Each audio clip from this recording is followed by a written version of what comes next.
हुकूमत की ज़िद, हुकूमत की इनापरस्ती की वजह से वो डिले हुए। और उसमें लॉजिक देखें, सिर्फ ये था कि जब एडवाइज़री कमेटी में हमारी मीटिंग हुई, उसमें ये फ़ैसला हुआ कि जो हम एग्रीव्ड पार्टी हैं, हम मज़लूम पार्टी हैं, हुकूमत वाले जालिम ग्रुप हैं, आप आईजी और चीफ सेक्रेटरी को बुलवाएं।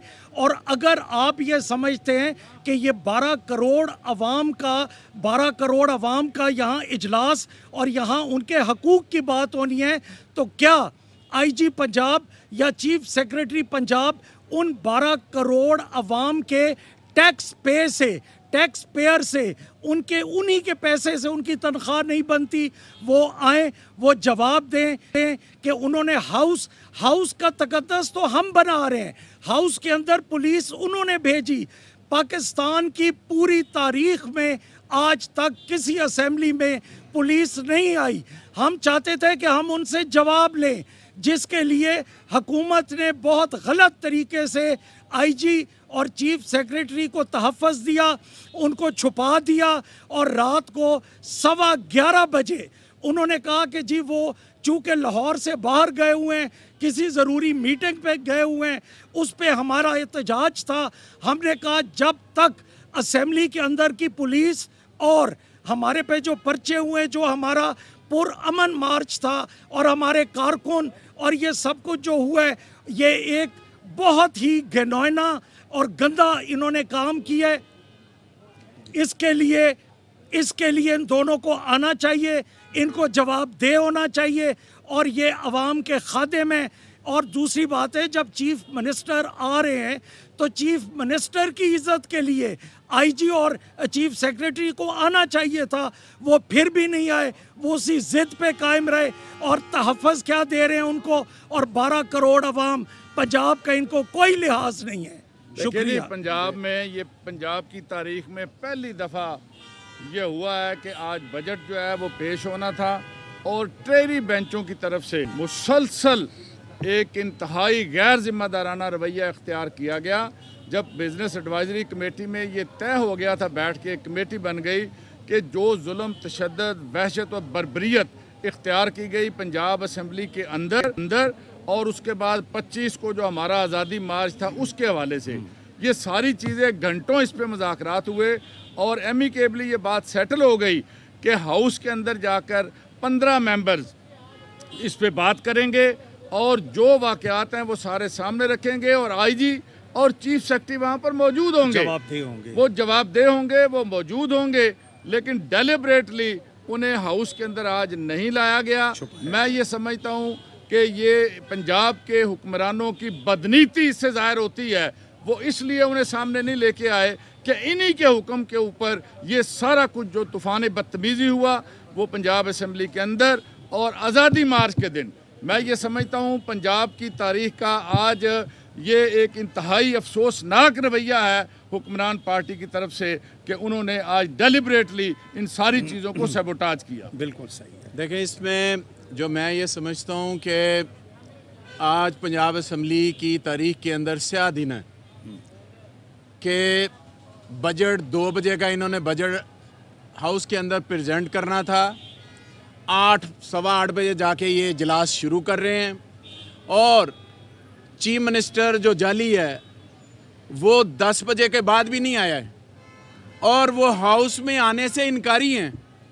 और इसके साथ साथ ना आईजी वहाँ पर मौजूद है, ना वहाँ पे चीफ सेक्रेटरी मौजूद है, ना डिपार्टमेंट के सेक्रेटरीज मौजूद हैं। इस हाउस की रवायत रही है कि जब बजट पेश किया जाता है तो ये तमाम लोग हाउस के अंदर मौजूद होते हैं। और बिजनेस एडवाइजरी कमेटी के अंदर ये तय हुआ था कि आईजी और चीफ सेक्रेटरी बैठेंगे और तमाम जो हमारे ऑनरेबल मेंबर्स हैं उनमें से 15 इसके ऊपर बात करेंगे जिन्होंने जुल्म सहा है और इन्होंने जो जुल्म किया है। लेकिन क्योंकि इन्होंने खुद करवाया था लिहाजा उसको तहफ़्फ़ुज़ दिया है गैर आईनी। ये हाउस उस वक्त तक नहीं चलेगा जब तक आईजी चीफ सेक्रेटरी हाउस के अंदर नहीं आएंगे। हाउस का तकद्दुस ये पमाल कर रहे हैं, इससे पहले इन्होंने लोगों के घर का तकद्दुस पमाल किया है। लिहाजा हम ये समझते हैं ये एक बदतरीन मिसाल है और पाकिस्तान की तारीख में कभी ऐसा नहीं हुआ।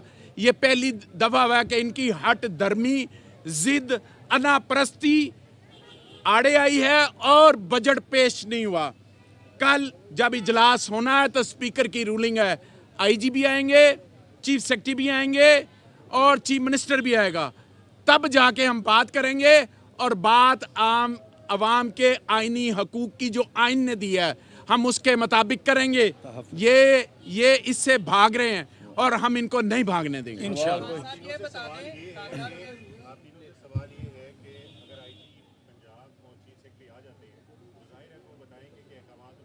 बिल्कुल सही है।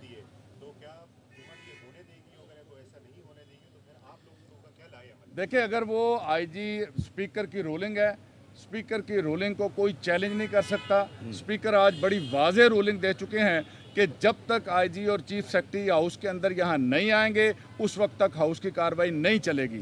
इसीलिए आज का ये इजलास एडजर्न हुआ। इसके एडवाइजरी मीटिंग के अंदर, बिजनेस एडवाइजरी मीटिंग के अंदर ये तय हुआ था और बात हुई थी कि ऐसा होगा। फिर हमने एक प्रपोजल दी कि अगर आप ऐसा नहीं करना चाह रहे तो हाई कोर्ट के ऑनरेबल हाई कोर्ट के जज की निगरानी में एक जुडिशल कमीशन बनाए जो सारे वाक़े की तहकीक करे और जिम्मेदारों को कानून के कटहरे के अंदर लेकर आए। इन्हें पता है कि वो बात इन्हें वारे नहीं थी, लिहाजा वो भी नहीं इन्होंने की और हाउस के अंदर जो कमिटमेंट बिजनेस एडवाइजरी कमेटी के अंदर थी वो भी तोड़ दी, वो भी पूरी नहीं की। क्या होगा कि अगर फर्ज करें वो नहीं आते, अगर वो कल भी नहीं आते, आपके मुतालेबात पूरे नहीं होते, तो फिर 12 करोड़ आवाम का सूबा है, आप खुद कह रहे हैं उनका बजट है, पेश नहीं हो रहा, लिंगर होता जा तो रहा है। तो ये जिम्मेदारी 12 करोड़ अवाम के हकूक के तहफ़्फ़ुज़ की जहाँ अपोजिशन की जिम्मेदारी है तो वहाँ गवर्नमेंट की भी तो है ना। तो इसका मतलब गवर्नमेंट खुद जान के डिले कर रही है। देखिए, जब चीफ मिनिस्टर आ रहे, चीफ मिनिस्टर के साथ मिनिस्टर ऑफ फाइनेंस आ रहे, तो अगर आईजी और चीफ सेक्रेटरी आके अपनी लॉबी में बैठ जाएं तो ये तो चीफ मिनिस्टर की इज्जत में इजाफा होगा। वो सीनियर हैं या वो सीनियर हैं। अगली बात जो मैं करना चाह रहा हूं कि वो जो 12 करोड़ अवाम में, क्या उनमें जिनके साथ जुल्म, तशद्दुद, बर्बरियत हुई, क्या उसमें शामिल नहीं है? ये बात, क्या जिन लोगों के घरों का तकद्दुस, चादर, चार दीवारी का पमाल किया गया है, क्या वो 12 करोड़ अवाम में शामिल नहीं है? वो हमारी है। क्या इस तरह इनको इजाजत दे दी जाए? इन्होंने वही वाकया किया है, इन्होंने प्लान वाकया किया। मैं आपको डिटेल बताता हूँ। मॉडल टाउन का वाकया इन्होंने प्लान किया कि इन्होंने गंदे तरीन ऑफिसर लगाए और हर इलाके के SHO ने जो जराइम पेशा लोग थे मॉडल टाउन के वाकये के अंदर उनसे गाड़ियां तड़वाई और गोलियां चलवाई।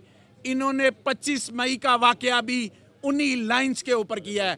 जो गंदे तरीन ऑफिसर थे, जो बदनाम तरीन ऑफिसर थे, ना सिर्फ उनको लगाया बल्कि हर SHO की जिम्मेदारी लगाई कि आपने अपने इलाके से तमाम क्रिमिनल्स को लेकर आना है और गाड़ियों के शीशे तोड़ने हैं और चादर और चार दीवारी का तकद्दुस पमाल करना है। और हमारे वर्कर को शहीद भी किया। आईजी साहब भी वही हैं और वो चीफ सेक्रेटरी साहब भी वही हैं जो आपके पास थे, तो फिर ये कैसे पहले अच्छे थे या बुरे कैसे हो गए? हमने तो उनसे ऐसा कोई काम नहीं लिया। हमने तो उनसे कोई ऐसा काम नहीं लिया कि हमें शर्मिंदगी हो। जो उनके आलाकार बने हैं, जिस तरह हुकूमत अमेरिका की आलाकार बनी है, और आगे ये आईजी और चीफ सेक्रेटरी ये गैर आईनी वजीर आला के आलाकार बन के अवाम के ऊपर जुल्म कर रहे हैं। और 25 मई को कोई हुकूमत नहीं थी, सिर्फ कैबिनेट नहीं थी। कैबिनेट का मतलब अहम तरीन खबरें अब एक क्लिक की दूरी पर। आपके पसंदीदा टॉक शोज हों या अहम मुल्की या गैर मुल्की शख्सियात की न्यूज कॉन्फ्रेंसेस, हर लम्हा बाखबर रहने के लिए सब्सक्राइब करें हमारा YouTube चैनल। मौसम की सूरत हाल हो या खेल के मैदान से खबरें, अपने मोबाइल फोन से मुल्की और बैनुल-अक़वामी अहम खबरों तक रसाई के लिए डाउनलोड कीजिए मोबाइल ऐप। बावसूख ज़राए से मुसद्दिका खबरों, तज्ज़ियों और तबसरों से मुस्तफ़ीद होने के लिए विजिट कीजिए पाकिस्तान की सबसे बड़ी न्यूज वेबसाइट www.arynews.tv। इन सब के अलावा पाकिस्तान का सबसे बड़ा फेसबुक पेज हो, सबसे बड़ा न्यूज इंस्टाग्राम अकाउंट या फिर ट्विटर, ARY न्यूज पहुंचा रहा है खबरें सबसे पहले आप तक, ताकि आप रहें हर लम्हा बाखबर।